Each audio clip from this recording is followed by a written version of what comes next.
Hey, what's going on, everybody? Welcome back to another episode of the Break in the Game Show here on the Nothing But Net channel on Dash Radio. Y'all know me, Stephen Gillespie, the host of the Break in the Game Show.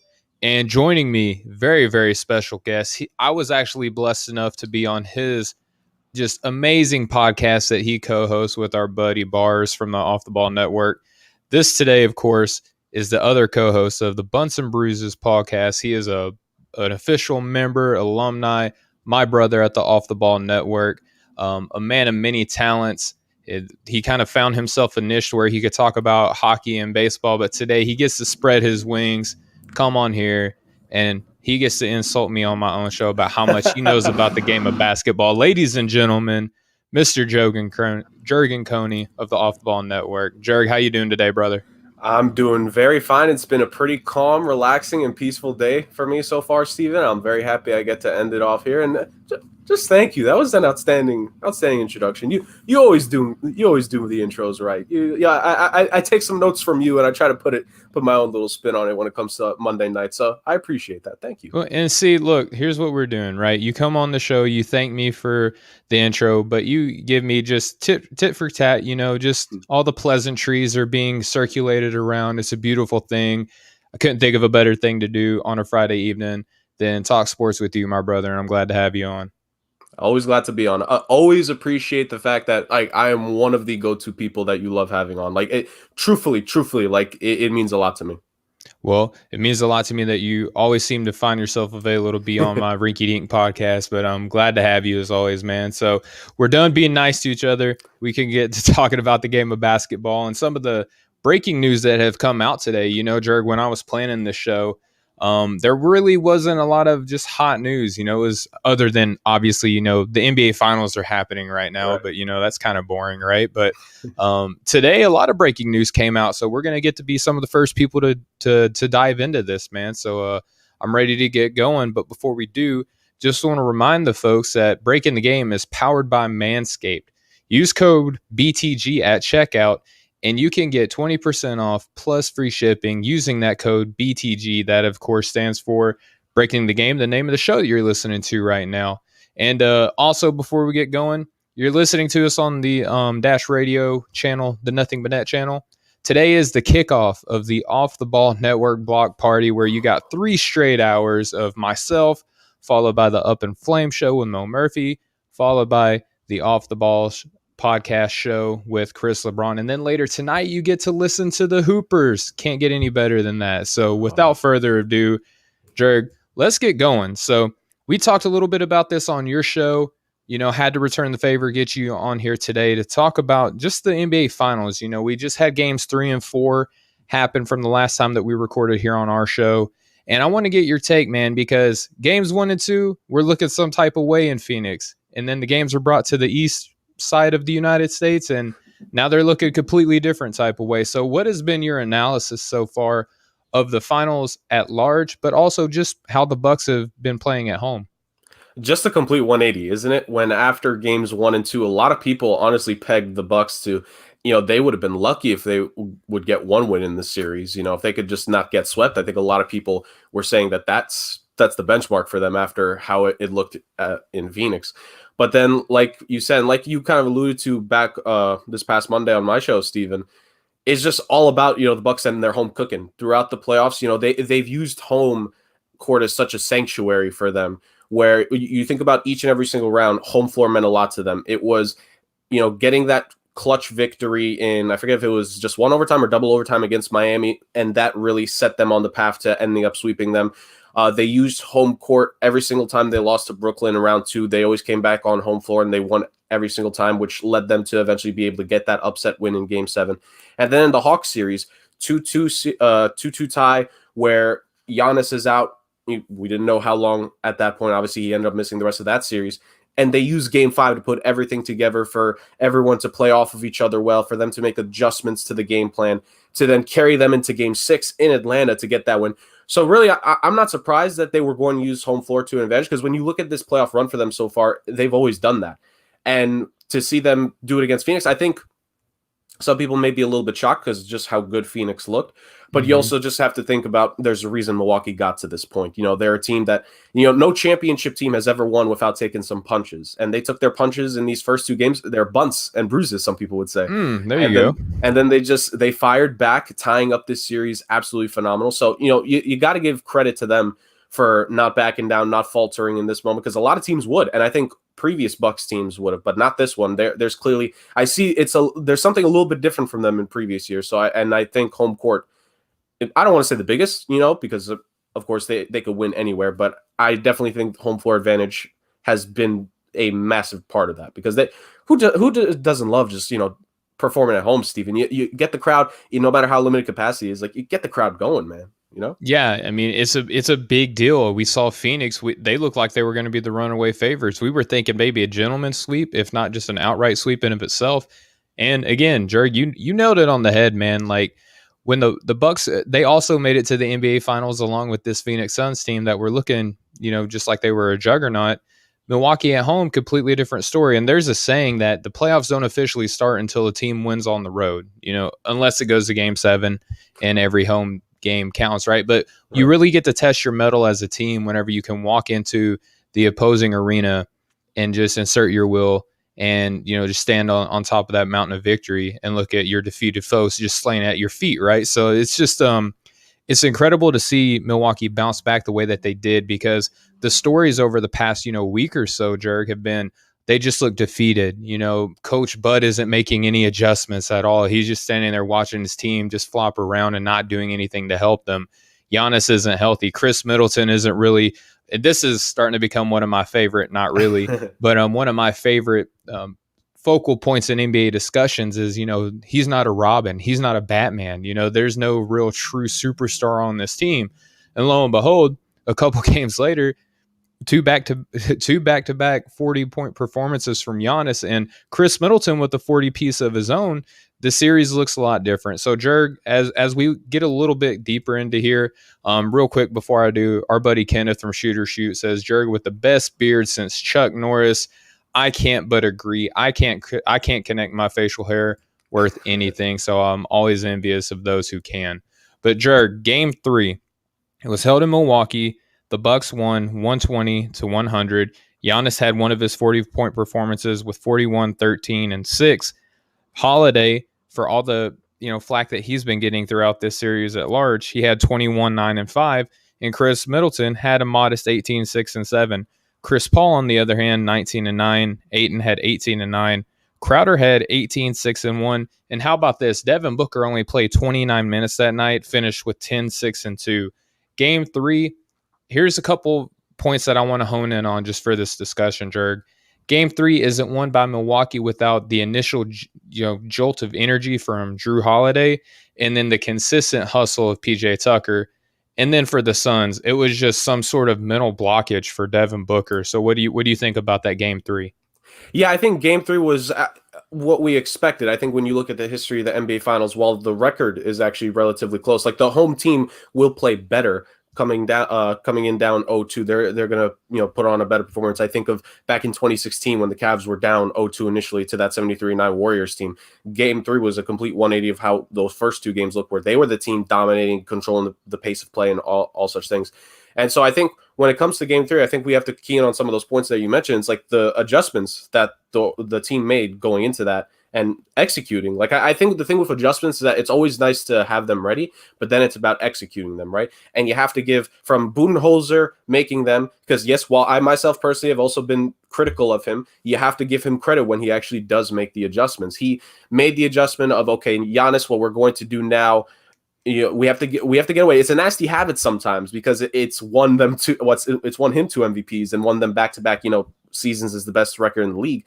But, him taking the ball from outside, then going in, that can't be what you do every time. Here and there, that it's fine. Like 2 possessions per quarter. If you want to see what Giannis can do, be that, wrecking ball that he is, all for it, but not for the entirety 12 minutes of, each and every single quarter. So they got away from that. Like you pointed out again on Monday, they used him to be, I don't want to say, not a decoy, but the play wasn't always going through him. He wasn't the first person to touch the ball when they would get in the half court. It would be Drew, it would be Middleton. They were spreading the ball around, and that made Giannis's job easier offensively. I remember I think it was, I forget which half it was, but there was just a possession where like the ball kind of hits off the rim, and Giannis just using his length in all just takes it away and just easily goes in for the slam right there. Like that was just one of those plays that made you realize like Milwaukee was just playing with a different type of energy that night.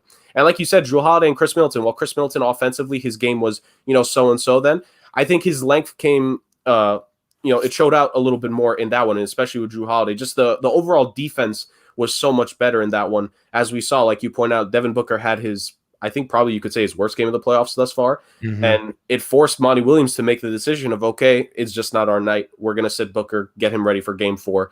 And when you can do that, when you can force the opposing coach to sit their best player, essentially throwing the white towel for the game, that's a massive boost. That is just an absolute massive confidence boost for your team. So Milwaukee, all in all, like game 3, they obviously had to have it, but the way they did it, like you need to give them props because everything we criticized them for, they delivered on. Yeah, 100%. And again, I mentioned PJ Tucker. You didn't break him down in that beautiful, breakdown of the game 3. I just want to keep giving PJ Tucker flowers because again, he may not score, but he is a winning player. Every time he's on the court. He's an OG. He is an OG. I respect OGs. We always say it, man. Between you and I, that's our thing. Every team needs an OG. PJ Tucker is an OG. OGs win you games. And how about in game 4? Again, held in Milwaukee.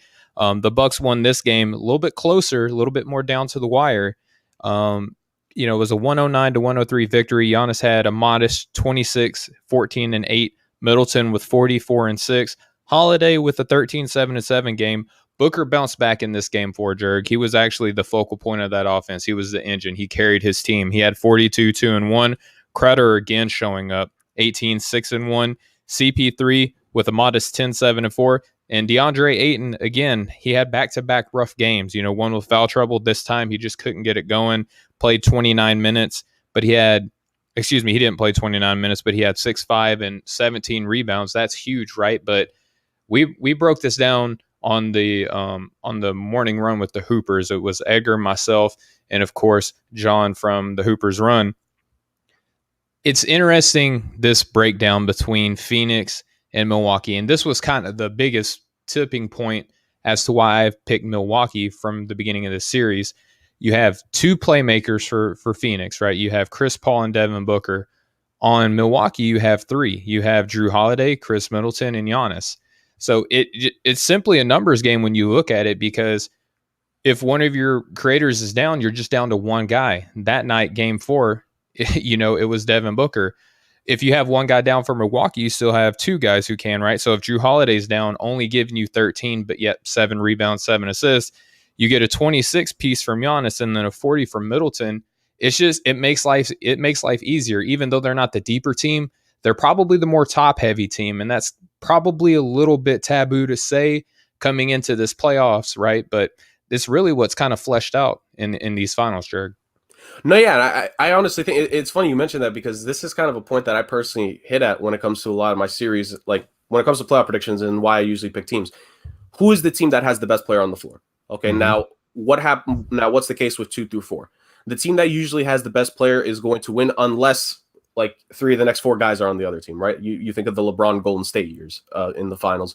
You think essentially LeBron against most teams. Is he the best player? How overwhelming is that gap? Various things like that, right? So when you come into this series, as outstanding as Devin Booker is, and as much as people want to tear down Giannis for this season, like Giannis was still great this season. Like he is still, whether, of course, we all love what we're seeing out of Booker, but Giannis is the best player in the series. He is the most, in terms of just destroying the other team's game plan. If he imposes his will, he could do that. Now, Booker's next, and a lot of us would say Chris Paul is next. But in terms of how they've been playing, you could pick your poison. I'm sure most would pick Chris Middleton before Drew Holiday. But Drew Holiday and Chris Middleton, like the 2 of them stepping up, like you said, offensively has been big. But also, let's look at the defense of it, where you point out the fact that offensively is just 2 playmakers for the Suns and then 3 for Milwaukee. Let's look at the defense, where Chris Paul has the mindset. He's still a pretty good defender at this point in his career. He's not a liability. Booker's not a liability, but he's an slightly above average at best defender, right? Because he's a shooting guard, 6'5". Like he has the metrics. He's athletic. He's not a bad defender, but he's not the guy you'll think of getting you that stop. Chris Middleton, a very similar thing, but he's a little bit taller, 6'8". He can contest some of these shots better compared to Booker. And then you have Drew Holiday, who is, I think we can all universally agree, like the last 2 to 3 seasons, an all defensive team guard. And then Giannis, who was last season's defensive player of the year, right? So when you consider it on both ends, that's really been the difference here, because we saw it especially in that game 4. Now, I would really love to key in on this, because Chris Paul, for the outstanding playoff run he's had, a lot of people are starting to bring up questions. Yep. I really am curious. Like, I'm sure the defense of Drew Holiday has been great, but how much is his hand bothering him now? His wrist or hand, I forget what exactly it is.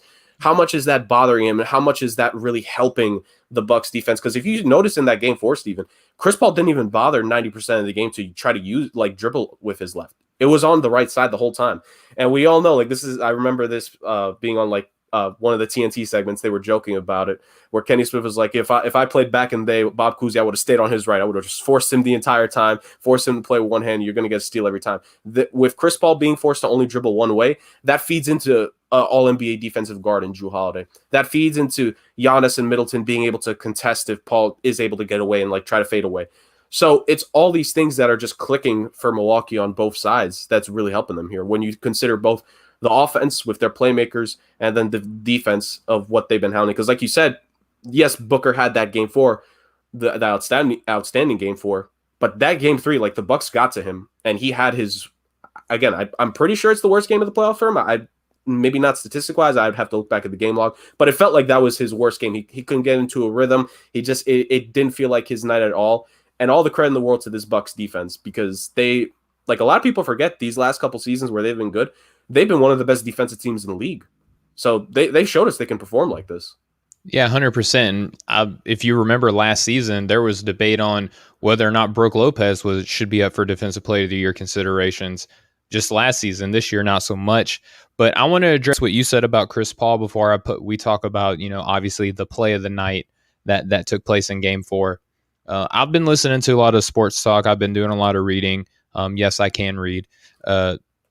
About Chris Paul's hand or wrist injury. I believe it's his left wrist.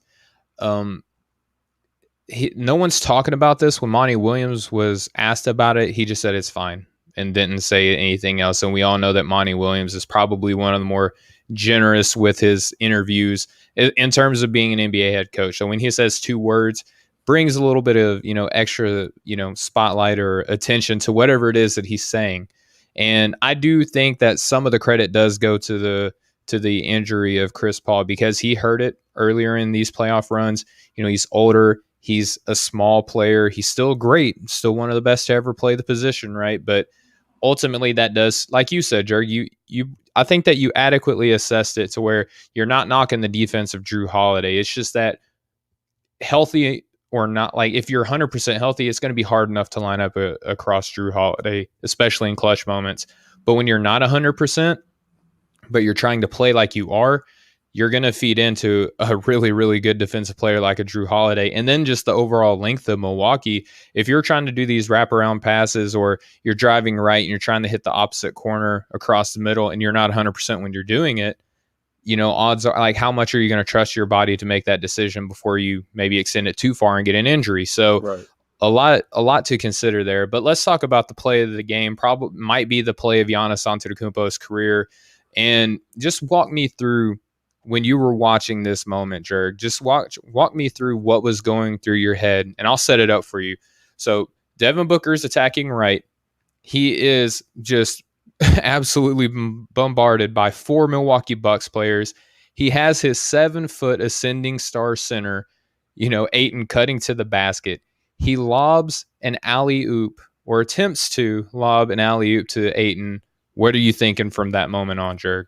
So I'm thinking on initial, just like a lot of us, we're all thinking, okay, Ayton's going to grab this. He's going to throw it down, and the Suns are going to change the complexion. Because that is one of those kinds of plays that momentum is a real thing in moments. Yeah. And if they get that play, if Ayton slams it down, if the game ends up going to overtime, you got to think the Suns are very confident because they're the team essentially forcing the overtime. So you're thinking, okay, Phoenix is going to get to OT. They could potentially take this 3-1. Now, I just remember looking back at so that was initially, that's what we all thought. But I remember looking back on the replay when they started to show the replays, when I noticed Giannis turning his head, I'm like, oh, that was the telltale sign right there. Because Giannis, it feels weird to say this, but we sometimes forget just how freaky athletic this dude is. We honestly do, and it concerns me because it's like how can we forget this about a 7-foot dude, arms long, one of these specimens of the game. And by the way, he could jump really high. Some of his career highlights, like you said, the previous career highlight for him was that dunk against the Knicks where he just was it Tim Hardaway Jr. I think is the person he cleared. This is the new one for that, and honestly, it's very similar to that play just on the defensive side where Ayton gets it and at the pinnacle, like this is the thing, it's not coming down, it's not Ayton's head is like, down at the pinnacle of the catch in the process of like getting ready to go of Giannis, a 7-foot player's arms. Of a 7-foot player's arms, Giannis goes and perfectly, no foul, like all ball, gets Ayton on the block. And again, just looking back, like when you see him turn his head, like Giannis is one of those defenders, again, because he's the defensive player of the year. He will make that play, right? Mm-hmm. And I think if it was Mike Greenberg or someone else that said there's only about 2 or 3 players in the world that could make that play. And Giannis is one of those guys. So, and a player like Giannis, like all it is it's senses, right? And this is, again, one of the reasons why you and me, Steven, like we're on the path of we're not going to take anything away from Giannis. Yes, criticize him when he doesn't perform, but don't take away from his quote-unquote legacy or whatever you want to call it. Because those kinds of senses, the ability to just make that play happen, that's top 5 player in the game special. That's all-time potential special right there. And it all coincided into becoming the most memorable play of this final so far. And of course, we're waiting for the series to end at this point, but what could be the play you look back at, and even it's funny because how often can we say this in a 7-game series where it's one play in a game middle of the series where it's like everything changed right there, like they won from that play, and that if the Bucks do go on to win, that will be the play right there that changed everything, and it is off the shoulders of the Greek Freak himself. 100%. I don't know if you had an opportunity to listen to Giannis walk us through how he was thinking during that moment. Basically, like he wasn't touching Ayton at all. Like spider sense is tingling. He says that he felt that he was cutting behind him. And so and this is the incredible thing, as the guy who stepped in to engage the passer of the alley-oop, he stepped in to close out on the pass of the alley-oop, saw that the pass was coming as he was beeline sprinting to the facilitator of the alley-oop, turns across his body, looks from one side of his body to the next, takes a step. He says that he launched to where he felt that Ayton was going to be after not even seeing him. He launched to a designated spot in the back of his mind from where he thought he would be, lunged to that area as a 7-foot, 240, 50, whatever pound, DeAndre Ayton is jumping to the basket. And yes, 7-foot, arms extended. Giannis, leaves the facilitator of the alley-oop to block the recipient of the alley-oop at his absolute pinnacle. And Giannis said, I thought I was going to get dunked on whenever he just spider sense tingled, switched, and went to guard the other guy on the alley-oop. Thought he was going to be dunked on.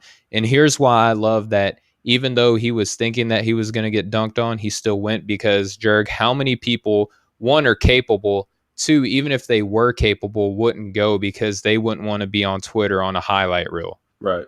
And Giannis, the funny thing you mentioned with that, Steven, is Giannis has been dunked on quite a few times the last 2 or 3 seasons. And it's because he goes for it. Like that's one of the old-fashioned mindsets he has, is like he kind of goes for it. Like Alonzo Mourning in Miami. Like Zoe got dunked on a lot by a lot of different people. But it's because he literally went for it. Like he went for the block every single time, not for statistic purposes, but just to obviously stop the player trying to make the play. And more times than not, it ended poorly, when it came to the likes of Vince Carter and stuff.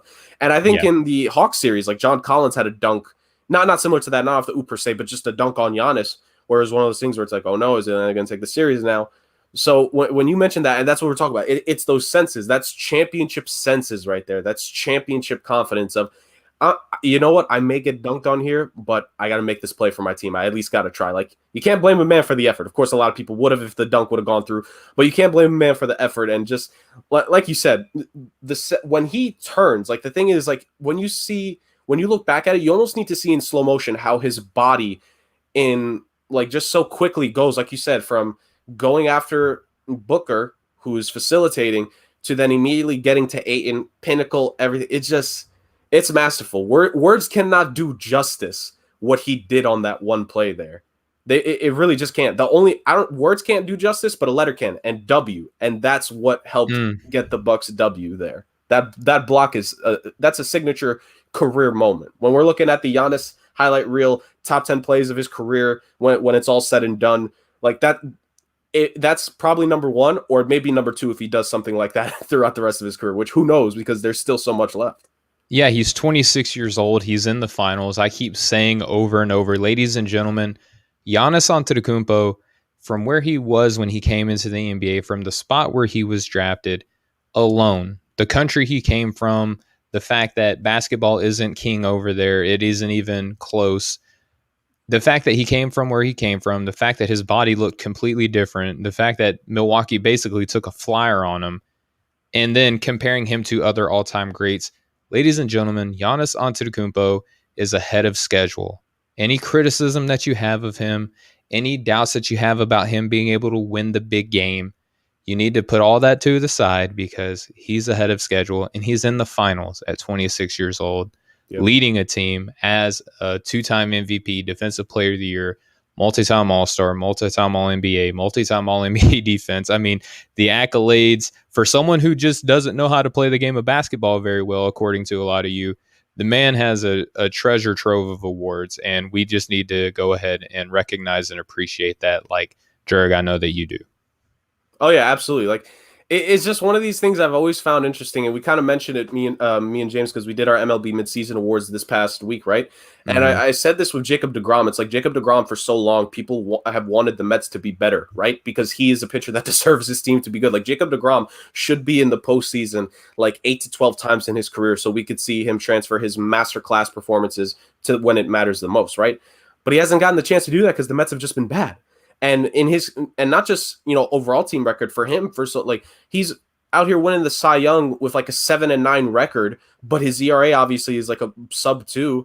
And I joked about it so many times, like it was kind of like a running gag. It's like, I can't wait for deGrom to be below 500 but be the best pitcher in the game again, because that's legitimately what it's been like. And for this season, now that the Mets are in this position, and me and Bars both talking about deGrom deserves to be both Cy Young and MVP, I'm just waiting for the next bad start he's going to have, which for him, like this season, a bad start is 4 earned runs, which for anyone else, that'd be a good start, by the way. Ridiculous, yes. Like for deGrom, like once he has that bad start, so many people are going to harp on him. And it's just like, so now you guys are mad at him for being this great, and his team is finally good, but now you don't want to see it because it's just such a confusing thing about sports fans, man. Like Giannis, like when he won his first MVP, that was a feel-good story for us. It's like this guy drafted late in the lottery, like this skinny kid coming from Greece, like you said. Like basketball is nowhere near king over there. It's soccer, and heck, it may not even be the second sport, right? So for when you consider all that, his upbringing, everything he had went through personally, everything he had to then go through, like transitioning, like people don't understand how tough it is for these kids at the age of like 17, 18, 19, 20, depending on which league they're in, to go to another country, right? So you have to be good at the sport, but you need to learn how to live there. Like all of that is so different. And when you consider the progress he's made, like you're right, he's ahead of schedule. Like how many 26-year-olds are multi-time MVPs, all-stars, Defensive Player of the Year, and now have led their team to the finals, and 2 wins in the finals, by the way. Like we're not saying he's the only one, obviously, but that list is a very, very, rarefied very exclusive. Exactly. So Giannis, like all the credit in the world. Like that dude, I've said it for years now. He's special, and I hate it when people tear down the special players because it just makes no sense to me. Yeah, I mean, you got to love them long enough to see them at their peak or their pinnacle, at least the peak or pinnacle that you think that they're going to get to, right? But then when they start exceeding even your expectations, you got to start looking for those tiny little things. Once they get that first big contract, or in this case, Giannis' supermax contract, then you say, okay, you get paid all this money, can't shoot a three. You can't carry your team to the big game. And look at him. He's in game 4, one of the best. I don't care if you think it's the year, the second or the fifth or whatever. I think we can all agree that was one of the best blocks in NBA Finals history. And it's owned by 26-year-old Giannis Antetokounmpo. All right, Jerg. So we're going to transition next to coaching changes. But before we do, I want to remind the folks that not only is Breaking the Game brought to you by Manscaped, where you can go and get 20% off with promo code BTG and free shipping at checkout at manscaped.com. But I want to remind everyone that Off the Ball Network, the place that Jurg and I call home, is brought to you by MyBookie. MyBookie matches up to 50% of your first deposit and up to $1,000. That's the largest bonus in the industry's highest credit card accepted rate. Fees are fast. They have 48-hour payout process. Use promo code Off the Ball and let's win big, man. Promo code for MyBookie is Off the Ball. Jurg, what do you think about that, man? That's phenomenal stuff if you're a betting man. That I don't even like. My betting terminology is very amateur, and even I know just hearing that it's like, oh, this is outstanding value. Like if you're wise in the ways and you just don't do it much, and you haven't done MyBookie a lot, like this is the prime opportunity. Or even someone like myself who's sports gambling is very few and far between for myself personally. I mainly just predict, not so much gamble. But if I'm looking to get myself started here, this is the offer you need to take advantage of. And there's plenty of time and plenty of stuff to go with on as well. Like the finals are still going on. We have officially it's best 2 out of 3 wins at this point. MLB is about to enter the second half of their season soon, so there's going to be some stuff. Earlier this week, like if you would use this offer earlier in the week, you could have put some money down on the home run derby. Just like things are popping up here. The Olympics are going on. Exactly. Like a lot of interesting stuff has happened. Couple sports and quality sports and entertainment with the chance to make some money off it. Like who doesn't love that? Who doesn't love that? I don't know. And you know what else I don't know? I don't know why it took so long for some of these NBA head coaching vacancies to be filled, Jurg. One that I want to touch on is one that, is my fault. I didn't mention on our last show. And that's Rick Carlisle returning to Indiana to replace the best name in NBA coaching last season, and Nate Bjorkgren, replacing him after a tumultuous first and only season with the team after seeing freshly cut Nate McMillan go on to take his Atlanta Hawks to the playoffs. And yes, advance in the first round of the playoffs, everybody. Nate McMillan did that, okay? To see Nate McMillan, the ex-girlfriend, do better with a better looking guy than you or a girl, however you want to do your thing. Rick Carlisle returning home to Indiana after it was rumored that he may be done in Dallas, which is sad to see because he won an NBA championship there with Dirk Nowitzki. I know Dallas fans love Rick Carlisle, but sometimes good things come to an end, man. So what do you think about the return of Rick Carlisle to Indiana, Jurg? It fits, honestly. Like this is one of those things where just it makes sense. When I heard it, I'm like, Rick Carlisle to Indiana. Of course, even just aside the fact that he coached there before, he was with the organization before. Like it just feels like it fits. He fits that kind of environment, an organization that is constantly trying to take that next step. And even with Dallas, when you consider what they were when Carlisle ended up taking over, like yes, there was a superstar there in Dirk. But Dallas ain't necessarily getting the big name free agents, right? Like they were, I don't want to say selective, but like they made the right moves. And Indiana has always been that kind of team for so long. So just from that point of view, it fits. And now when you think about some of the guys that he's going to work with, like again, of course he's had superstars. He had Dirk when we saw the best Dirk Nowitzki ever back in those 2011 playoffs. Young Steve Nash. He had Luka Doncic now for the first couple of years of Luka's just outstanding career. NBA 2K cover athlete, by the way. Let's go Balkans. And so now let's look at who he has in Indiana. A very good player, all-star caliber player in Malcolm Brogdon, all-star in Domantas Sabonis. Other good pieces on that team like a Karis LeVert. Just overall, this feels like the team that a Rick Carlisle would go to, and it feels like this is a team that needs a Rick Carlisle. They go for Nate Bjorkgren. They go through that year, and I just think the coaching and experience for him, like not being that head guy before, really hurt him. And I think you can't say that in any way for Carlisle. Like he, literally one of the most experienced coaches in the game. He's a voice that they'll respect. He's a guy that they'll listen to. Just overall, I think a great hire by the Pacers, all things considered. Yeah, it's a quality signing for a quality team that sure, they lack a superstar, but they got great depth. I mean, Nate McMillan, when this team, even injured, took this team to be, the fourth, fifth, or sixth seed pretty consistently, and Rick Carlisle typically gets the best out of young guards. And in this situation, you mentioned Malcolm Brogdon. They just traded to get a Karis LeVert, TJ Warren, who, had one of the best bubble performances in NBA history. We can say that because it's true, even though there's not been very many NBA bubbles. He had himself a fine performance in the bubble. You got a lottery pick coming up, and Rick Carlisle does well developing young guards. So I'm interested to see how he does this. Miles Turner, will they, won't they trade him type thing. You would like to think that they give Rick Carlisle a chance to work all of this stuff out. I don't foresee Goga Batadze cussing out any assistants on this team or anything of the like. So it should be boring, so to speak, but also very productive in Indiana. But I don't know about you, Jurg. I have an affinity for boring NBA teams. I love them. I can't help myself.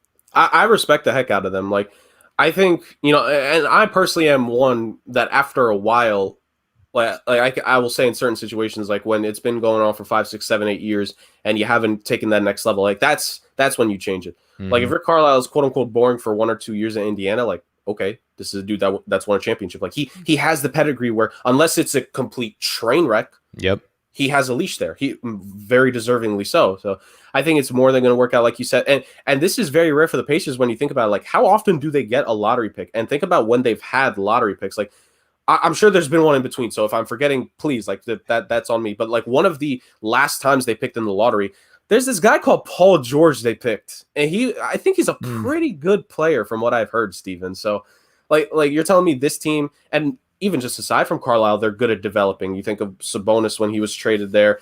Brogdon, of course, was a good player going there, but they've tailored him with him having the ball in his hands more. Now they're going to get a young player who's going to learn, like, this is honestly the kind of locker room you want to go into if you're one of these late lottery guys. Veterans there, you can take all the knowledge from them, see how they work on to improve themselves daily. Like, if I'm like a late lottery pick, like, yeah, you wish you could have gone higher, obviously. Yeah. But if you're talking about situation, like Indiana's one of these situations you want to go to. Yeah, no doubt about it. And just kind of spoiler alert, I'm working on my mock draft of at least of how I would do it if I were in an NBA organization or all of them. And I have a Cam Thomas from LSU going there, who's just a walking bucket. And I mean, again, you look at the lineage of just guards that have played underneath Rick Carlisle, even unsung heroes like a JJ Barea or a Jason Terry or a Jalen Brunson in Dallas recently. You put a guy like Cam Thomas, who's a walking bucket underneath Rick Carlisle, who could, I'm not even exaggerating, Jurg, when I tell you, as a rookie, I wholeheartedly believe that this kid could come into the NBA and be a 6th man of the year candidate. He's that talented. Now he's not a world beater on defense. He hasn't shown that he's going to be the best playmaker or initiator of an offense yet. But I mean, he takes NBA threes. I could go on and on about this. This isn't a mock draft show. I just want to say that Indiana, you're in a good spot to draft a great talent, and you have the right coach to be able to do so. So moving on to other coaches who are going to be getting a chance somewhere else, a lot of these guys are going to be first time, right? Let's talk about Wes Unseld Jr., Jurg. Now, I'm going to go ahead and put you on the spot and put myself on the spot because this happened as I was preparing for the show, didn't have time to get in the notes. But Wes Unseld Jr. coming over from Denver, we've seen the development of players over there. Now the Washington Wizards replace Scott Brooks with him. I have a question for you. So you get rid of your coach. You've had a disappointing season. It didn't pan out for you. You have 2 really, really good NBA guards. There's rumors surrounding both of them that they might not be there anymore. You hire a first-time NBA head coach. Do you think that this points to a rebuild? Ooh, okay, that I wasn't expecting that question actually. So it's interesting because I think in a lot of situations, some people would actually say like, okay, yeah, they're going to rebuild, they're going to go through this process. Wes Unseld, when you look at all the teams he's been on, he's helped develop the young talent, right? When he was in Orlando for 3 to 4 years, like he was part of the Orlando coaching staff that was in charge of the initial years after Dwight Howard left, right? Mm-hmm. And so he was a part of that staff. He worked a lot with Nikola Vucevic and some of the young guys that grew up. I don't know how long he had with Aaron Gordon, but I think he had at least 1 year with him. I don't know if he had any time with Jonathan Isaac. Again, like my timeline's here, like it's kind of murky. But if he would have had the chance to, I think he would have been great for Isaac, at least if they did have a year together. I'm sure it was a good year for him. And then going to Denver, again, Michael Porter Jr., Jamal Murray, Jokic. Here's the thing that makes me think, like, will it be a rebuild? Because Denver defensively has been pretty up there in terms of, some of the key statistics and efficiency the last few years. Like, Wes Unseld has made them a pretty solid defensive team. We think of their offense because of Murray and Jokic, and Michael Porter Jr. is a pure bucket. But defensively, Wes Unseld was a big part of that team's performance. So now you look at Washington, I'm really not sure, because this team, the defense is few and far between. Now, can he make a difference? I don't know where they were. Like, this isn't me saying that they were this, but let's say hypothetically, if they were like 20, let's say they were 21st last season. If Wes Unseld can bring them to like 13th, let's say, like they take like that eight place jump, coincide that with the Westbrook and Beal offense, is that enough to make them a more bona fide playoff team? Like, you would have to think so, just off the numbers. Like, you're saying your offense is still going to be dynamic with your two All-NBA caliber guards, but now you're going to play better as a team defensively. Like, that's the interesting thing. I just think ultimately it's all about, it's the domino effect, Steven. And will Beal actually get traded? Like, once we hear something from the Beal end of things, like that's how we'll know. Because if Beal, I would say, it's July now, like if the beginning of September starts and Bradley Beal is still a Wizard, they're clearly going for the playoffs again this season. Like, that, unless they get something crazy in September, by all means, do it, Washington. But hypothetically, if he's still a Wizard by then, they're going for the playoffs. And for a rookie head coach, like, I'd be really interested to see him go after that task, because a rookie head coach, like, how often, not saying this is his expectation, but how often are they, it's kind of maybe internal, like in between the lines, like, it'd be really nice if we could make the playoffs here, It sure would, man, especially because Scott Brooks, he's gotten progressively worse in his time in Washington. And I'm not going to say that he had the right groceries to make a 5-course meal, you know what I mean, with being in Washington when he was. But you have a guy like Bradley Beal, you need to see this guy in the playoffs. And if he's as loyal as he wants to be, here's the thing too, Jurg, is like, not that Bradley Beal's just looking for a way out, because, I mean, my goodness, this guy has been in trade rumors for the past 3 or 4 off seasons now. I mean, this guy has already been supposed to have been traded a few times. I wonder how long he can hear these, just whispers that, hey, you're saying this. Did you know that you said that you want out of Washington, D.C. right now? And that you want to leave the district. He's just kind of been that steadfast, just, I want to be a Wizard. I want to be a Wizard. We're seeing it on the other coast right now, and we'll talk about this here in a little while as well. But eventually, man, like, you get tired of your prime years being wasted and even having a difficult time making this newfound play-in tournament that we found out today, Jurg, is going to be around for next season too. So breaking news covered on this aspect of it as well. Do you think that would you be surprised if Bill wants out this season, or do you think that he's going to give it one more year? I wouldn't be surprised, because, like you said, like, I think people just get tired of, like, the media. Like you said, he's like, someone somewhere is probably going to ask him within the next few weeks. It's like, did you know that you said that you wanted to leave Washington soon? And Beal is just out here like maybe someone in his camp has that feeling for him, but Beal's like, what have I said to you people? I'm not talking to you guys. So it's a very interesting, like, just from the mentality perspective of it, like, Bradley Beal, like you said, he's a chill guy. Like, I'm sure he just wants to go out there and simply ball and also handle his business.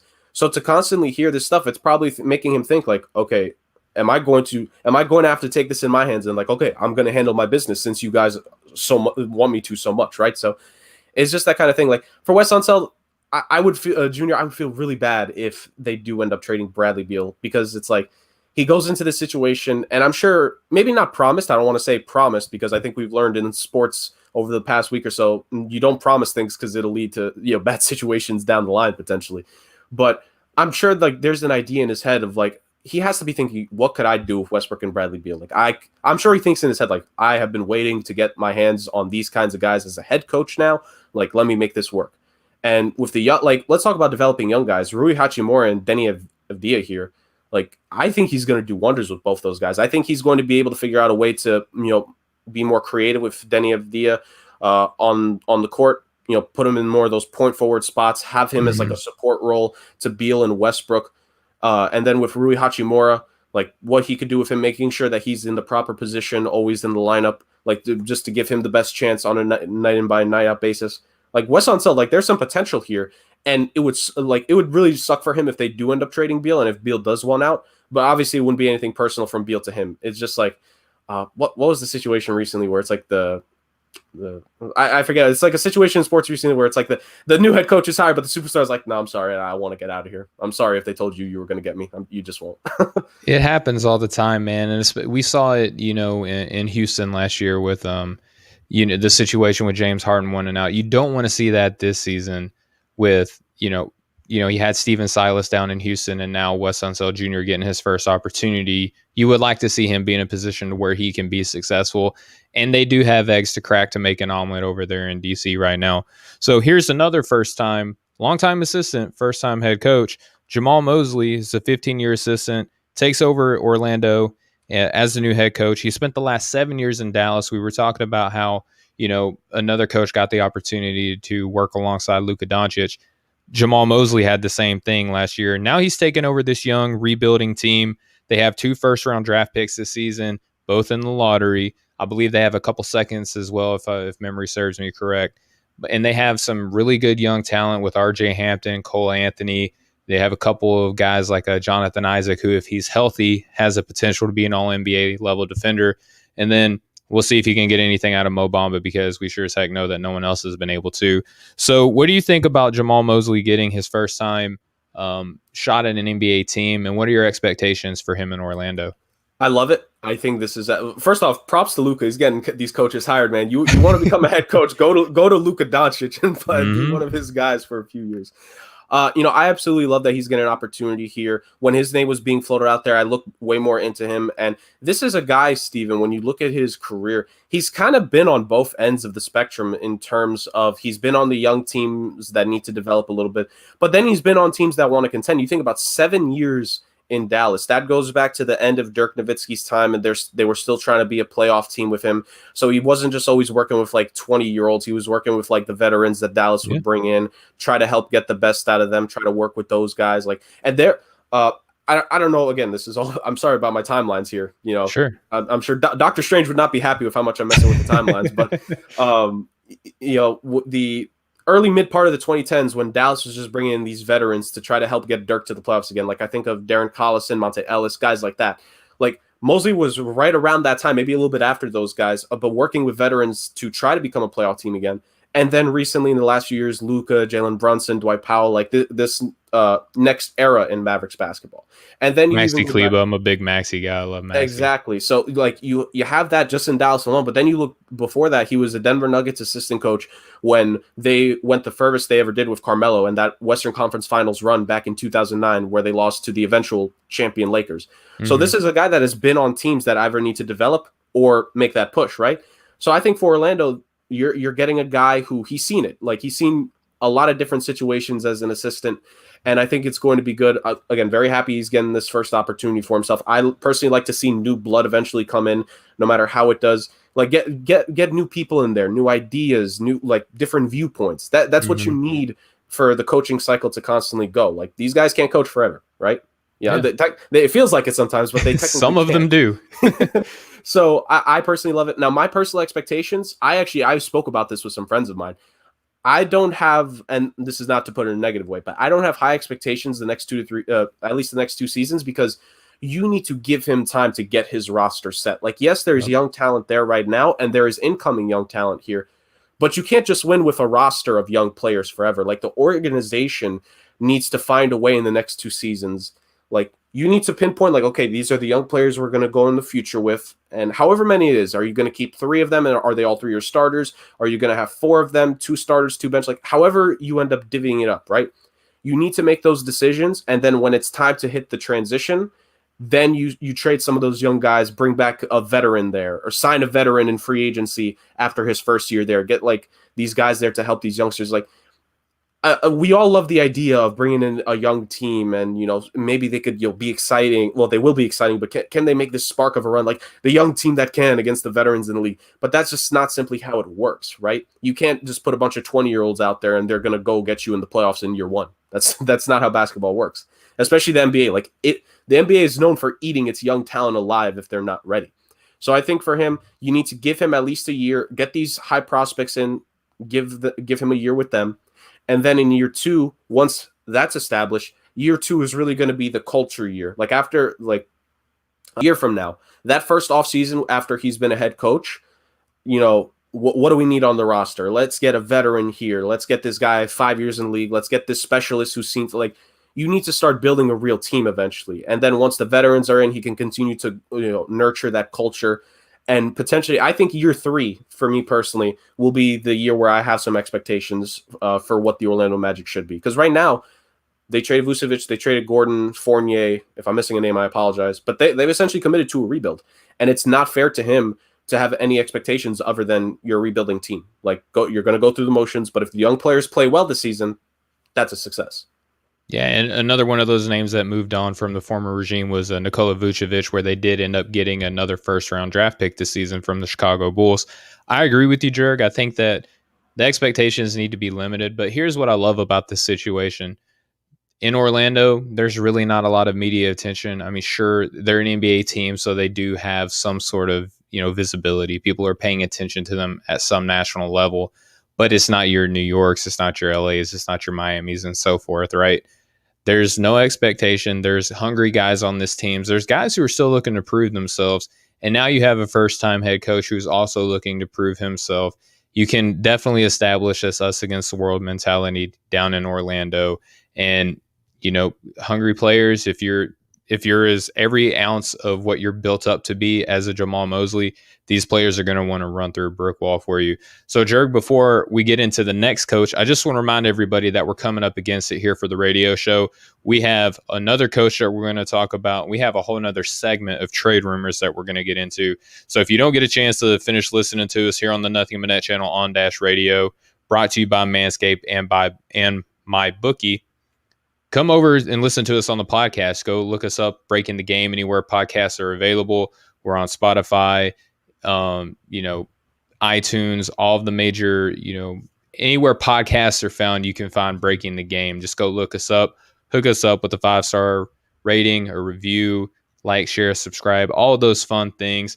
And also for our awesome co-host today, Jurgen Koni, excuse me, I had to chew my words there. Go follow his podcast, Bunts and Bruises, also available now on iTunes, right, Jurg? That was a massive victory. Bars didn't give himself enough credit. He put in a lot of work. It was a lot of hours, a lot of emails, I'm sure. It's the behind the scenes work that needs to get, pointed out. Like these coaches, Steven, they finally get their opportunity in the sun to prove themselves. It's the same with Bars. I want to give him his flowers here because he put in the work to make it happen behind the scenes. He really did. That's all podcasting is you get an hour of us here, maybe an hour and 30 on the pod. You get an hour of us here on the radio show, but you get so much more of it behind the scenes that people don't know about: the editing, the scheduling, the emails, the syndicating, all that fun stuff. And we won't bore the folks here with it today, but we know what we're talking about when we say it. So just again, I just want to thank everybody for listening to us here on the Nothing But That channel on Dash Radio. Just continue to listen. Stay tuned, because next you're going to have Mo Murphy of the Up in Flames pod making his second appearance here on the Dash Radio's Nothing But Net channel. And then after that, you can catch the president of the Off the Ball Network on the Off the Ball pod. And then later this evening, I believe it's at 7, Hoopers forgive me, but you can catch the Hoopers here on the Dash Radio channel, Nothing But Net as well. So, Jurgen, thank you again for your time. We're going to break here now for the radio show, and we'll continue this discussion for the podcast. But before we go, let all the folks know where they can find you and your fine work. At JerkK40 on Instagram and Twitter, I'm constantly sharing, whether it be like stories or actual posts, just, things I'm doing, things I've done, ideas I may have. So, hey, a follow is greatly appreciated. I'm not going to force anyone to do it. If you follow me, just y'all need to follow this man. Educate yourself. But yeah, that's what I'm doing. Ideas are up here, Steven, and it's all about putting them out there. So, it's the life of a podcaster, just like you.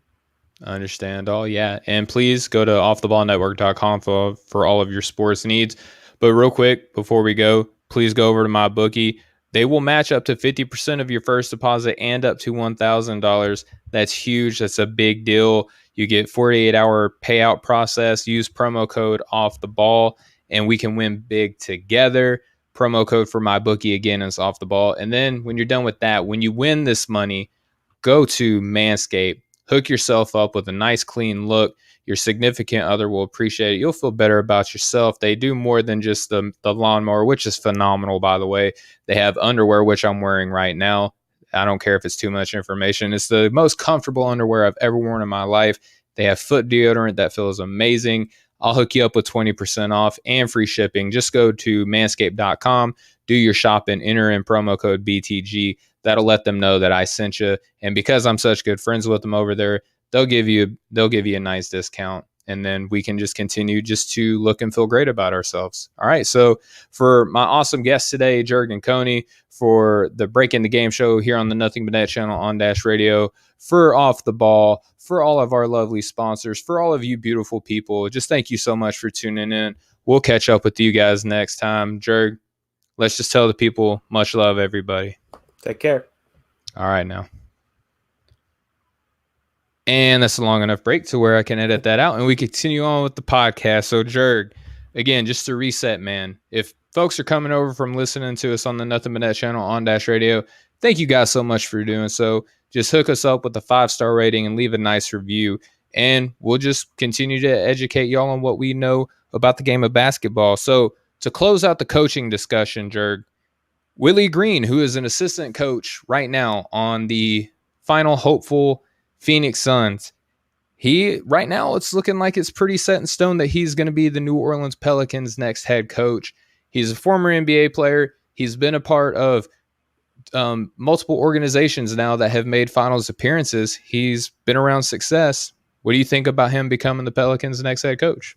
I think it's very interesting because I think this is one of the ways this is one of those kind of coaching hires that we're probably going to be seeing over the next 5 to 10 years with the league for young superstars, because one of the reasons Stan Van Gundy, because he did an interview of this after he was fired, was he just mentioned that one of if not the first thing that the exit interview was about was that they didn't like his style. They didn't like the fit in terms of him with BI and Zion. And that kind of threw Stan for a little bit of a loop because he thought, it was going pretty good. Of course there's, bumps in that first year, but he thought they had a chance. Of course, his whole thing was, we didn't meet expectations. We should have won more. Of course, he's a coach. He'll admit that.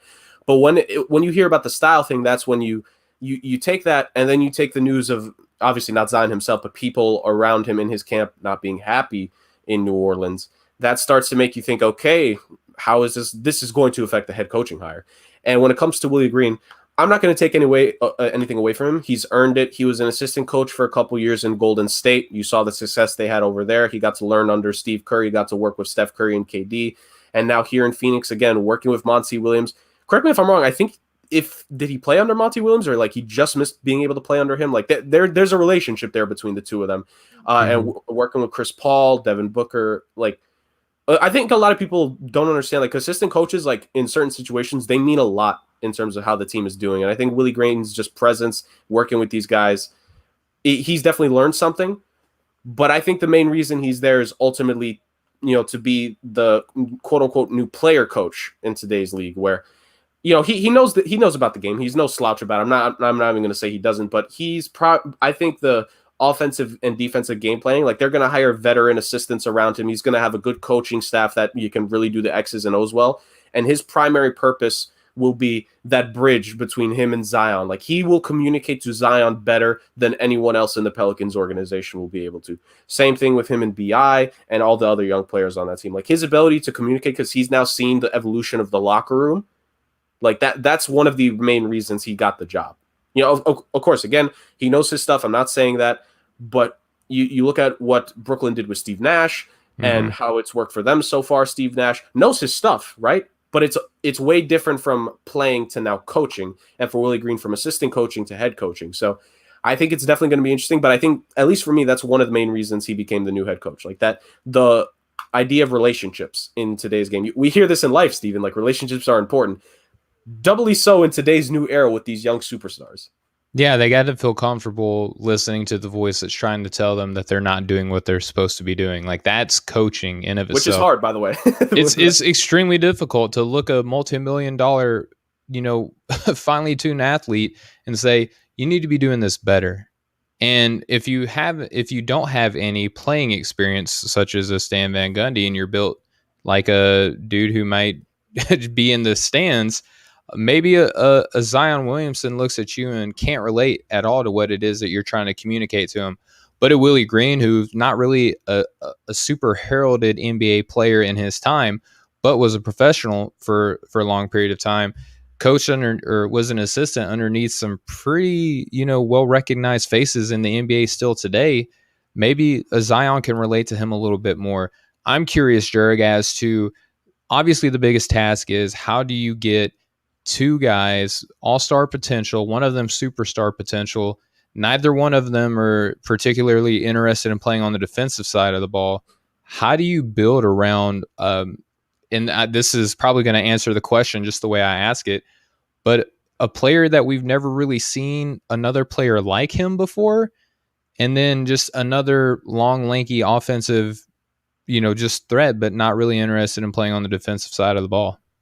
I think it's all about playing to their strengths and playing to their weaknesses. So when you look at BI and Zion, what do they excel at? What are they just absolutely outstanding at? And how do you allow them to work on the other aspects of their game to get better, but also have that support system around them? I think when I think of Brandon Ingram, of course we know of the potential he is as a scorer. Like he was compared to KD straight out of college. Now, in part because he essentially has the same frame. But I think we've slowly started to see, like, there are moments where, he'll pull up from 25, 27 feet out, and there's a good chance he makes it because he has that kind of potential. But at the same time, I think his playmaking is a little bit underrated here and there. He's had stretches to the end of his tenure in LA when he was a point forward. When you think about in New Orleans, like the times when Alonzo had to sit and, they have quote unquote point guards, but not to the level of Lonzo's playmaking ability. BI is kind of a point forward here where he could pick up like a game of 7 assists here and there. Like he has that type of ability. So you got to build, off of that. I personally think, well, of course, this could be a case, honestly, funny because we talked about the Bucks a lot today, Steven. Yes. The case where we know Zion is going to probably be like, he's going to be the franchise player. He's probably going to be the best player. But BI could be the person you more build the team around of. Let him be the ball handler coming up. Like let the offense kind of flow through him with Zion in moments when it's time to take over, and let Zion set those screens, let him get physical, grab the rebounds, do all that. Like we haven't heard anything of Zion not wanting to do all those things, right? Mm-hmm. Like he's willing to do it. So in my mind, you got to put it in a situation where they're kind of, a lot of people, like they always love using like the extreme examples of Shaq and Kobe or Dwayne Wade and LeBron. No, like what they could be the Giannis and Middleton for this team, where Ingram will take on the role of Middleton, ironically another guy he shares this frame with. Like, I'm sorry, Brendan Ingram. It just fits. And then Zion is the Giannis, like that just supernatural freak of nature, just when you look at him. And then if you see him charging at you, you're going to want to move out the way because that's a freight train. That's a freight train attacking you down the lane. Yeah, and I'm so happy to hear somebody other than myself say that. And we didn't discuss this before we came on the show.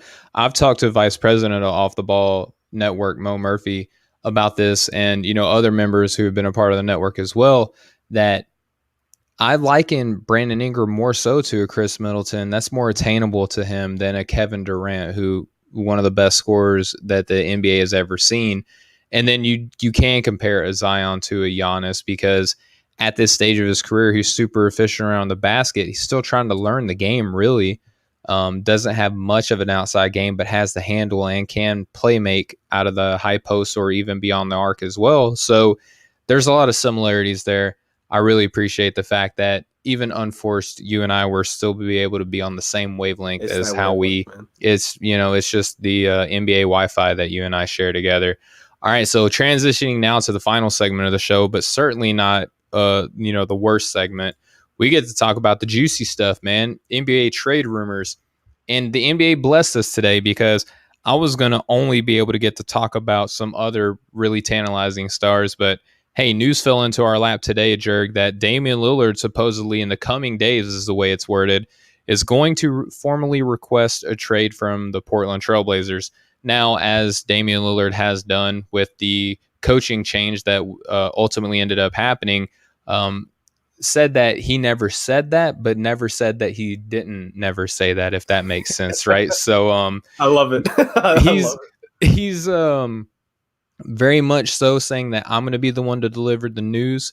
but has also used words like nothing firm has been handled. And I'm going to be meeting with the general manager and the head coach in Vegas just to talk. Like it's nothing, it's not a big deal. Like to get all three of those in a room together, I don't care if it's talking about the way the season went last year and that's all. It's a big deal, man. When you get the superstar of the team, the general manager, and the brand new head coach, even if it's the old head coach and there's these type of rumors circulating around, it's a big deal, man. So first off, do you think that there's any smoke to this fire, or fire to the smoke rather? And then if Damian, let's just play a big what if game. What is your ideal Damian Lillard location? If it could just be Portland if you think he's ideal to be there. So what do you think, Jerg? I hope there's fire to the smoke. I really do. And this is nothing against Dame and nothing against Portland personally. But I kind of said it earlier for those that will listen to this fully on the podcast. I just kind of pointed out the fact that when you've had a situation for 5, 6, 7, 8, 9, however many years, and it hasn't resulted in the final key result for you, it's time. It's literally time for a change, right? So the fact that to this point, like, yes, they've made the playoffs however many times, and they did have that one run to the Western Conference Finals. But aside from that, and then his rookie season where they shocked Houston in the first round, everything else has been a first round exit. And honestly, and this is funny enough, Steven, I spoke about this with a friend of mine. He doesn't even podcast, funny enough. With how insightful he was on this, I've been telling him he should podcast. But almost every time Dame exits the playoffs, it's either a sweep or a gentleman's sweep.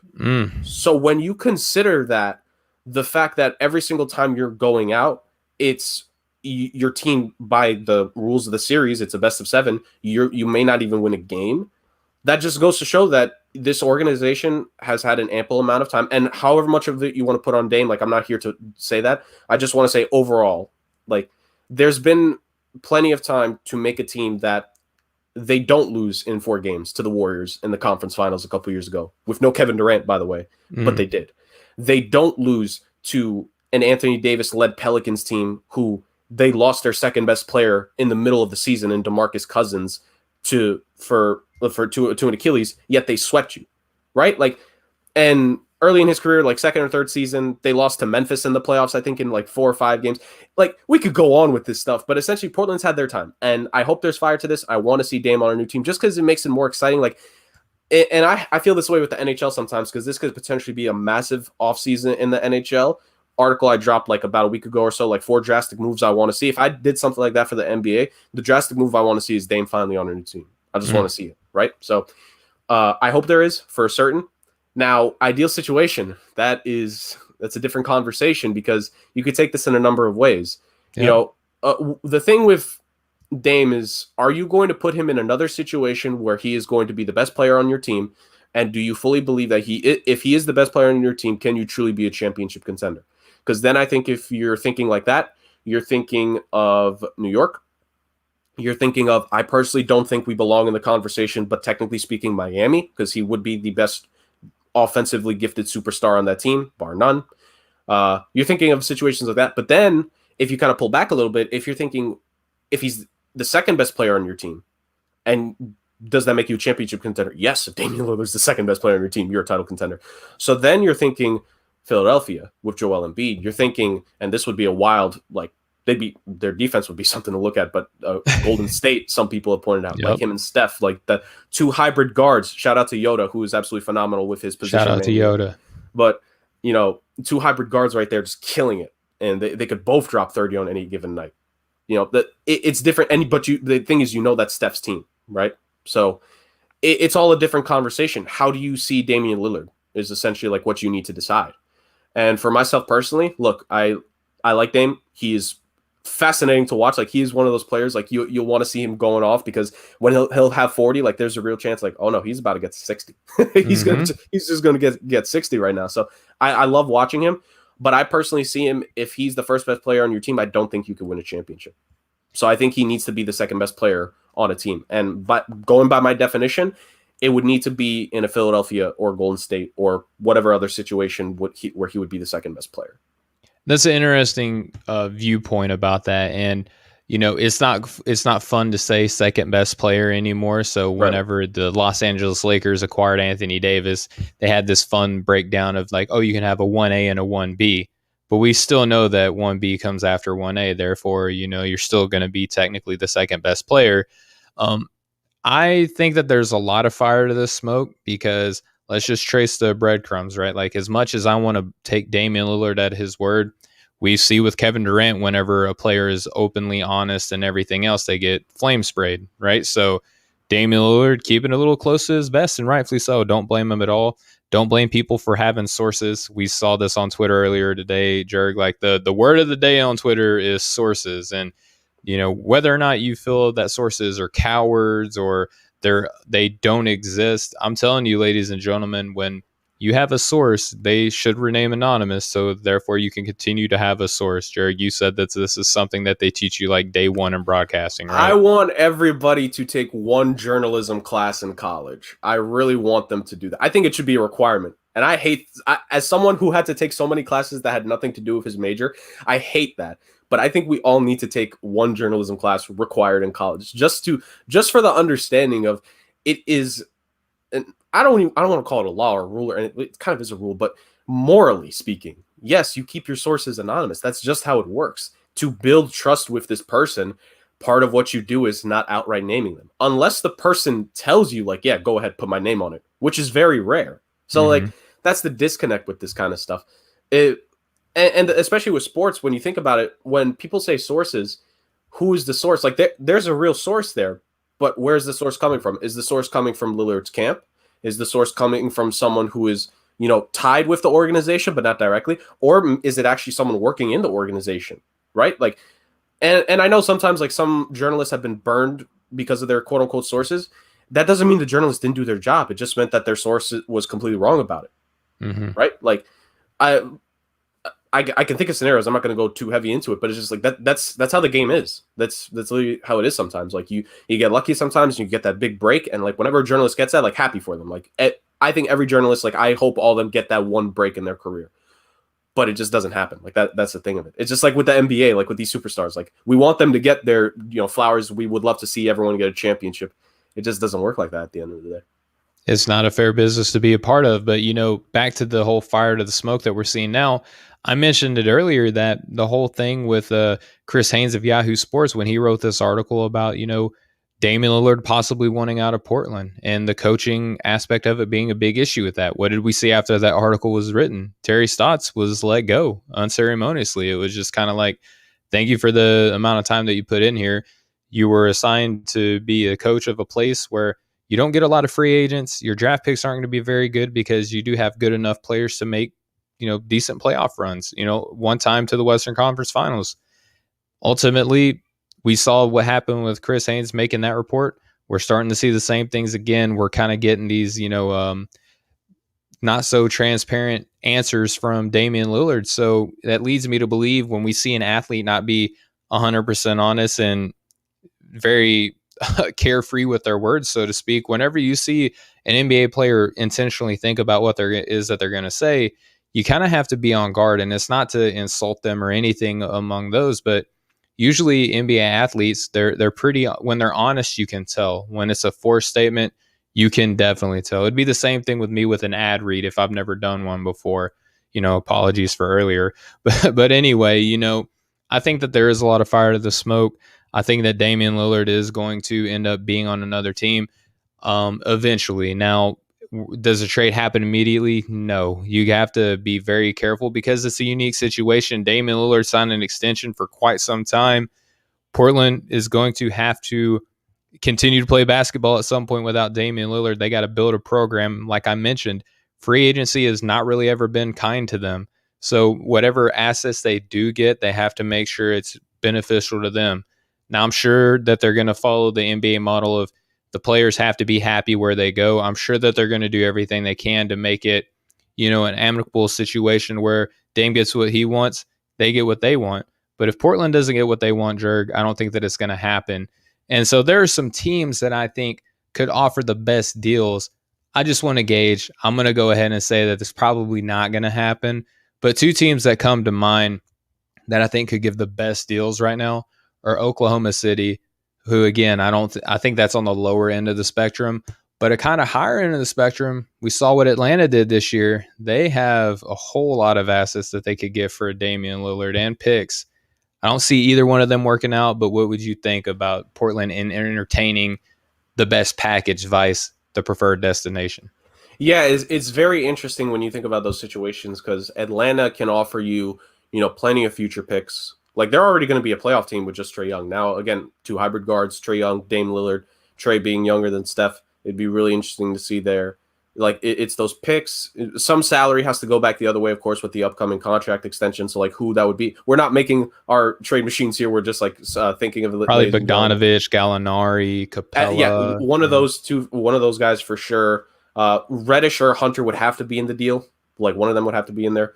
I don't think he would be. Maybe Kevin Huerter. Like the thing is, when it gets complicated, is that it's that fine line of you're getting stuff back for Dame, but obviously when he's going to the other team, there needs to be something there for him, right? Correct. So that's what makes it interesting. That's why, as entertaining as it would be, and I think that's two very interesting situations because we're assuming in both Trae obviously is going to be there in Atlanta, and you get Dame and Trae, and then in OKC you got to find a way to keep SGA, and then it's SGA and Dame.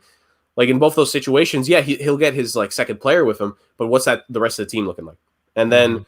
And OKC can more than afford to trade all those draft picks because they have yes. OKC could afford any draft pick trade, right? I think they have upwards of 7 total picks just in this draft alone. I think they have 3 firsts and then 3 or 4 seconds.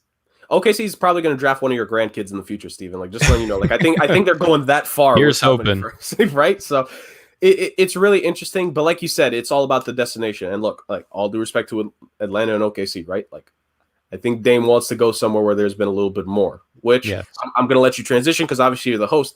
There is a team with a very talented player on it that could potentially make an intriguing trade package for Damian Lillard here. I don't know what you're talking about, so we're just going to move on. Ben Simmons is another player that I want to talk about. Okay, that's the guy you were talking about. Okay, I see what you did It just works out, ladies and gentlemen. It just works out. So Ben Simmons, I want to focus not so much on the destination with Ben Simmons because I feel like that's I say low-hanging fruit all the time because the phrase low-hanging fruit is low-hanging fruit.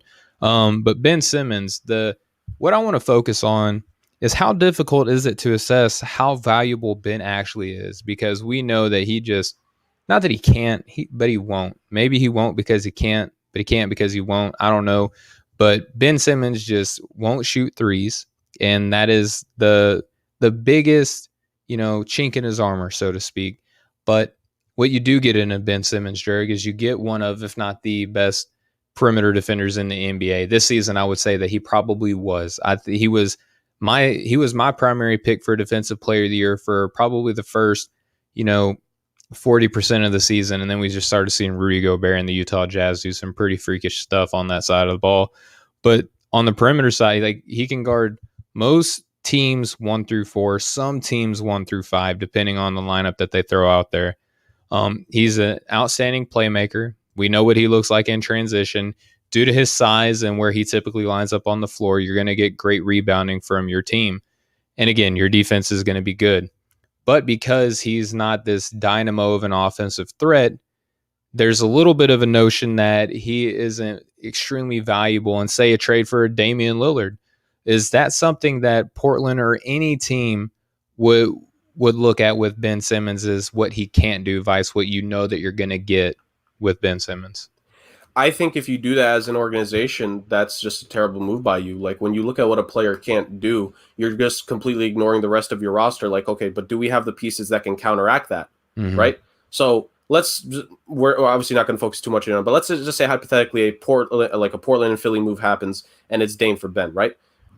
When you think of Ben and what he can't do, okay, like he's not a perimeter scorer. Okay, let's look at what Portland has. They still have CJ McCollum, right? They're going to have to work on Norman Powell, but he could score from the perimeter. They have other guys there. So there's the perimeter scoring. The free throw shooting. How many guys on that team could shoot pretty good from the free throw line? Like most of them. Exactly. So that's handled. And then after that, what does Ben Simmons bring you? He's bringing you the defense, best perimeter defender on that team by a mile, and he's also tall. Like Norman Powell's a solid defender, but there's only limits to what a guy his height can do. Like that's when Simmons comes in. That's why I always said they missed Gary Trent Jr. just because of his height, because Again, Norman Powell, all credit, but you can't teach height when it comes to defense. You just can't. You don't see 6'5" rim protectors.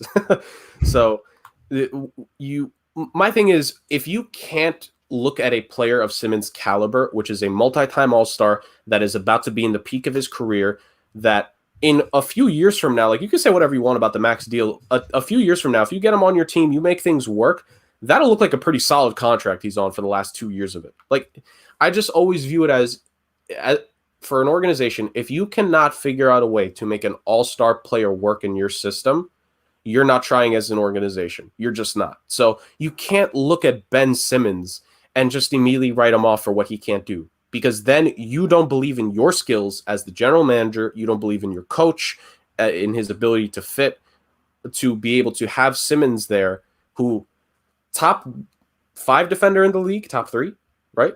Sure. Top 5 playmaker, just IQ, passing ability at his height, being a point forward. Maybe you want to put him a little bit down, top 7, top 8, right? Like easily, like at a, if we're going to pigeonhole people at a point guard position, he's got to easily be a top 10. Like maybe at the lower end of the top 10, but he's still there. Exactly. And then even if you want to put him at power forward, like, can you name 10 power forwards definitively better than him?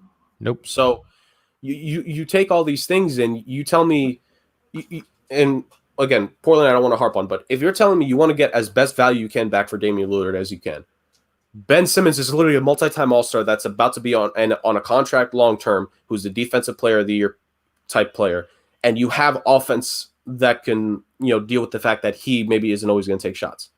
That's pretty good for what you're trading away. So when you talk about value, and I'm sure you're probably going to point out the rumored Indiana Pacers deal where I think it was just Brogdon and 1 first, I think was for Ben Simmons.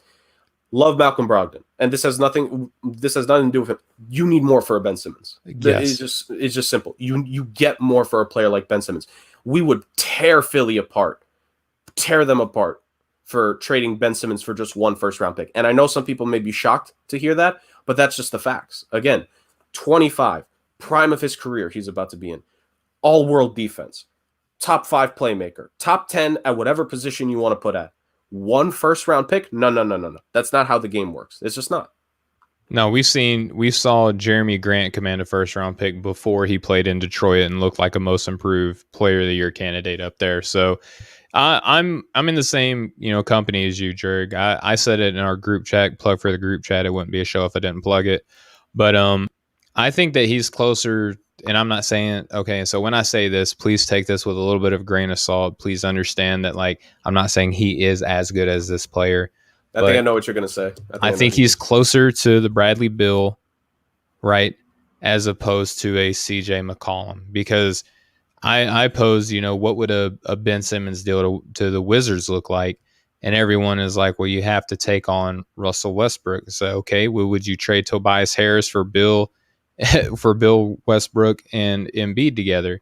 And it engaged a lot of conversation, but ultimately the purpose behind that question was to gauge how people value Ben Simmons that actually watch the game. And amongst our group chat, there's a lot of really great basketball minds there. And, as great as they are, and, as much as I like to think that both you and I look at the game and understand it at a pretty decent level as well, there's different opinions on where Ben Simmons lands in terms of value. So that's why I wanted to touch on that aspect of it as opposed to the destination, right? So I have a few more guys that I wanted to discuss. I want to close on this guy, right? So a point guard for the Cleveland Cavaliers, not named Darius Garland, so that makes it Colin Sexton, right? One half of the Sexland in Cleveland. Colin Sexton is rumored to be involved in trades recently, and now Cleveland, they're in a unique spot to where they have the 3rd pick of this year's draft, so they feel like they might be able to replace him this year. Maybe that's pointing to the position that they're looking to draft. I mean, just a little, fire and smoke there as well. 2 primary destinations have surfaced to my knowledge, Jurgen. If you know more in your breakdown, please illuminate me here. But your Miami Heat, Mo's Miami Heat as well, and then about 60% of our networks, New York Knicks. Those are 2 teams rumored to be in competition to acquire Colin Sexton, who is on a rookie deal. So that's big. When you have restricted free agency rights on him, that's also big. So you're probably going to pay up a little bit more than what you normally would for that. But not to mention, Colin Sexton was a borderline Eastern Conference All-Star at a guard position. Really improved his game a lot this year, his young game. Do you think that either one of those teams has the advantage over one another in terms of best fit and then also what they have to offer compared to one another, Jerk? I think fit, ultimately, you could go either or. It's like flipping a coin. Mm-hmm. Colin Sexton is a Tom Thibodeau-like player, and he is also an Eric Spoelstra and Pat Riley kind of player. A guard who could put up some shots here. He could create for himself, which I think is something key here when you're discussing both teams. Both Miami and New York need shot creators this offseason. And not just like here and there but no, like consistently. If Jimmy's sitting, if Julius is sitting for the Knicks, right? Like someone's got to put up some buckets for themselves, right? So Colin can do that. Puts all the effort in the world on defense. Can't guard everyone, but in certain situations, he maybe could guard the three on the other team, depending on who that player is. So like a 1-3 at best perimeter defender, guy who could put up 20 a game. Like you said, borderline all-star reserve candidate this past season. A lot of teams should want that, but obviously because of the stench of Cleveland, I'm sorry, Cleveland, it's kind of limiting. Offense. And you've also made it clear, like, again, I'm just saying a lot of things I don't understand in this episode. I don't know why, but like one of the things I don't understand is that when you kind of put it out there, you want to get rid of a player. Why are you expecting the world back for them? Like we all know you want to get rid of them. Like remember at the end of his Knicks tenure when Phil Jackson made it clear he wanted Melo out, but he's also like, I want to get 2 first-round picks back for him. That's not how it works. You can't tell us I don't want him on the team anymore, but hey, by the way, I want to. Like that's not how it works, man. So, and again, I know I said Phil Jackson, he was something as an executive, but he was an executive. Yes, he was an executive. He was an executive. Confirmed. Sources can confirm. But when you think even just past him, there are so many teams and situations like this where you are making it clear you want to get rid of the player, but you're still expecting a lot back for it. Not how it works, especially a guy like, yes, restricted free agency, but it's still pretty limiting. So now to the asset part of it, if we're going to go based off of the package that we allegedly saw, which was Obi Toppin, Kevin Knox, and one of the Knicks' first-round picks back this season, I think Miami could offer a better package than that for Colin Sexton. And, of course, the big name that would be mentioned is Tyler Hero. Tyler Hero is better than Kevin Knox and Obi Toppin. You could argue he's better than James Harden, allegedly. I'll ignore it. But he's better than both of those guys. Heck, even I could put like maybe it's a little bit of bias, but like especially what we're seeing with him in the Olympic qualifying stuff. Like Precious has been pretty good. Like he's had his moments. Now the struggle would be like Miami's first. So like I really wanted to say this, Steven. By chance, I had a little trivia question for you. A little reverse. Oh boy. Do you know what year Miami, like what is the next year that Miami will have their first round pick where they don't have to worry about any protections and they don't have to ask permission from OKC to be able to trade the pick without any fear? 26? Close. 2028 okay. is the next season, because I was reading an article about it. I think it's either from 2023 to 2025 or 2024 to 2026. One of those 3-year ranges where the first round pick rights automatically belong to OKC. So Miami can't really do much there because OKC has the pick protection. Now 27, technically Miami can use, but here's the caveat, Here's the caveat. If Miami wants to get one of their earlier picks back, they then need to allow OKC to have rights on the 2027 pick. So 2028 is the first year where they don't have to worry about protections. They don't have to worry about Oklahoma City and asking them for permission, like you're asking your parents to be able to go out late. Like, that's the first time. And so when you really think about it, that's what is hamstringing Miami in a lot of these deals. Like I said, I like to think I'm a very level-headed Heat fan. I'm not expecting to get Damian Lillard this offseason. Pat Riley could be he is the Godfather, the mafioso, slick back hair, all that legend. He can't get Lillard. Just in the similar way, he can't get a James Harden, because as much as people want to meme about you didn't trade Tyler Hero for James Harden, there were 8 first-round picks traded in that Harden deal. I literally just said we don't have our own first till 2028. Miami didn't have 8 first-round picks, man. It just is not happening. Now for a lower scale, not a Harden, but the next level or two down, like a Colin Sexton, Would you have to trade a first-round pick for a Colin Sexton? Then that's where Miami has to decide. And I think if they ultimately do decide, you know what, we'll trade a first-round pick, like we'll work with OKC protections, give them 2027, we get one of our picks back, then Tyler Hero is the best player of the four I've said, of Hero, Knox, Toppin, and Achua. Tyler Hero is the best of them all, and Precious is... I'm sounding biased here, but I could argue second there because Kevin Knox has stagnated, and Obi Toppin, I'm just not high on a guy who can't play defense. And Precious can play more defense than him. So, and he's younger. Like, I'm sorry. I know you mentioned this, Steven. Like, I don't always want to point to you, but it's a real thing. The guys came in at the same time, but Obi's like 4 years older than him. So there's a development curve there. And it would also fit Cleveland a lot better in terms of the rebuild. So yeah, in terms of timeline, for sure. So overall, I think like you could go with either team, but if both teams can offer the best possible offer, Miami would technically have the better offer there. Yeah, I kind of agree with Miami in terms of players that you would be getting back, but what is Cleveland trying to do? I mean, if they're already getting rid of one of their young stars, they're obviously not trying to win more, right? Because they didn't win much with him anyway. So yeah, it's a unique situation in Cleveland. I feel like that's again in keeping with low hanging fruit. You know, talking about Cleveland and their decision making, it is what it is. But Jurg, I just want to thank you again so much for spending this past hour and a half with me here on the podcast. You know, if you caught us on Dash Radio, obviously you listened to the first half over there on the Nothing But Net channel. But Jurg, again, before we let you go, man, for the people who didn't get a chance to hear, let the folks know where they can find you. At JergK40 for my own personal profile with all the stuff that I share, like all that, you can find that. But at Bunts and Bruises for the show that I co-host with the absolutely amazing baseball Don himself, James Barcia. I would like to apologize for everyone that you had to listen to me for the last hour and a half. It's not the easiest thing to do. Trust me, I've listened to my voice. So, but for listening to me just rambling over this past hour and a half along with Steven, like just thank you. If you made through it, thank you.